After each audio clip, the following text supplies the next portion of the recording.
The twin suns of Xerion 7 painted the desert crimson as Sergeant Cole Anders checked his perimeter sensors for the third time that hour.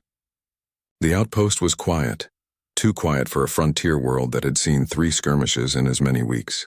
Beside him, Nova, a Belgian Malinois with cybernetic enhancements along her spine, suddenly lifted her head, ears perked toward the canyon system to the east. "What is it, girl?" Cole asked, his hand instinctively moving to his sidearm. Nova's enhanced vocal processor crackled to life. Anomaly large, moving. Before Cole could respond, the sky tore open with light. A massive shape plummeted from the clouds, trailing fire and smoke. It wasn't a ship, at least not any ship Cole recognized from 2 decades of military service. The object crashed into the canyon with a sound like thunder splitting stone, sending a shockwave that rattled the outpost's windows. "Command, this is Outpost 7. We have an unidentified craft down. Coordinates," Cole began, but static answered him. The crash had fried the long-range communications array. Nova was already at the door, her augmented muscles tense with urgency. Cole grabbed his rifle and emergency medkit. "Lead the way." They traversed the rocky terrain with practiced efficiency, Nova's sensors guiding them through the labyrinth of stone. As they approached the crash site, Cole's combat experience told him something was wrong. The heat signature was biological, not mechanical. The scoring on the rocks wasn't from plasma engines, it was from something older, something that shouldn't exist outside of Earth's ancient myths. Nova stopped at the edge of a crater, her optical implants glowing amber. Life form detected. Critical condition. Cole crested the ridge and froze. Sprawled across shattered boulders was a dragon. Not a metaphor. Not an alien species that resembled the creatures from human legends. An actual dragon, 60 feet of scaled hide, membranous wings, and serpentine grace now broken and bleeding. Its scales shimmered with colors that had no name, shifting between emerald and sapphire with each labored breath. One wing was twisted at an unnatural angle, and a gash along its flank leaked blood that steamed in the cooling evening air. The dragon's eye, gold and ancient, fixed on Cole. Intelligence burned there, along with pain and something else. Recognition. Sergeant Cole Anders. The voice resonated directly in his mind, bypassing his ears entirely. The probability calculations were correct. "You came." Cole's training screamed at him to retreat, to call for backup, to treat this as a hostile encounter.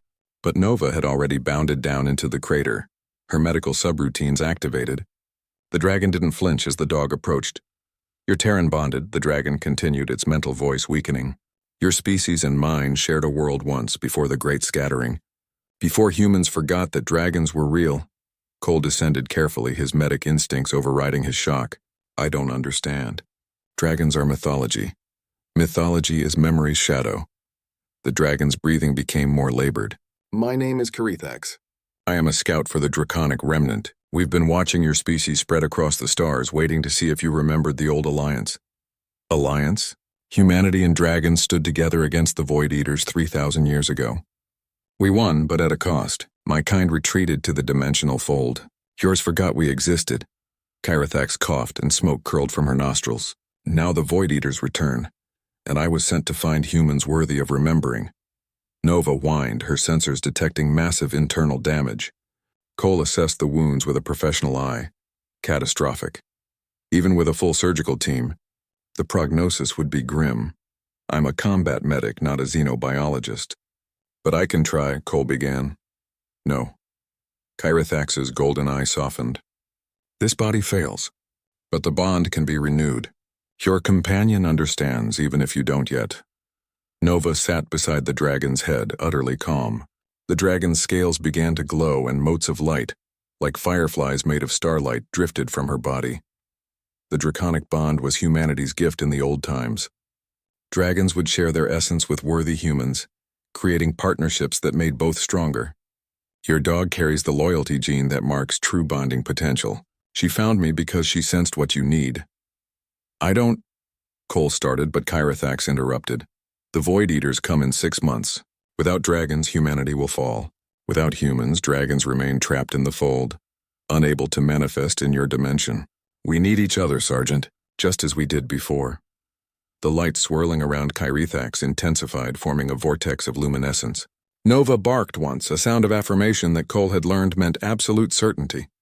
Will it hurt her? Cole asked, gesturing to his companion. No. She will be the bridge. You will be the anchor. Together you will be the first of a new generation of dragon riders. Kyrithax's voice was fading. The galaxy will learn that humanity does not stand alone. Take my spark, Sergeant. Remember for your species. Teach them to believe again. The vortex enveloped Nova first, then reached for Cole. He had a choice. Step back and let this moment pass, or step forward into myth made real. He thought of the coming threat, of humanity's colonies stretched thin across hostile space, of the crew members he'd lost to enemies he couldn't fight. He stepped forward. The light consumed him.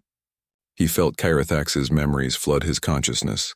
Millennia of flight, of battles in skies across 100 worlds, of an oath sworn between species when the universe was young.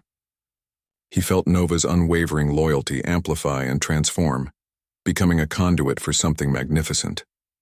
When the light faded, Kyrithax's body had dissolved into ash that scattered on the wind. But Cole wasn't alone. He could feel her presence now, not gone but transformed, residing in the space between his heartbeat and Nova's. The dog's cybernetics glowed with new colors, and when Cole looked at his own hands, faint scales shimmered beneath his skin. Command? This is Outpost 7, Cole said into his comm, surprised to find it working again. I need to speak with High Command immediately. We have new intelligence about the Void Eater threat. And I have a solution. As he and Nova began the trek back to the outpost, Cole felt wings he didn't physically possess flex in his consciousness. The bond had taken root. The Alliance was reborn. Humanity would remember. And when the Void Eaters arrived, they would find not frightened colonists but dragon riders waiting in the sky. The age of myths had returned, and this time, the galaxy would bear witness.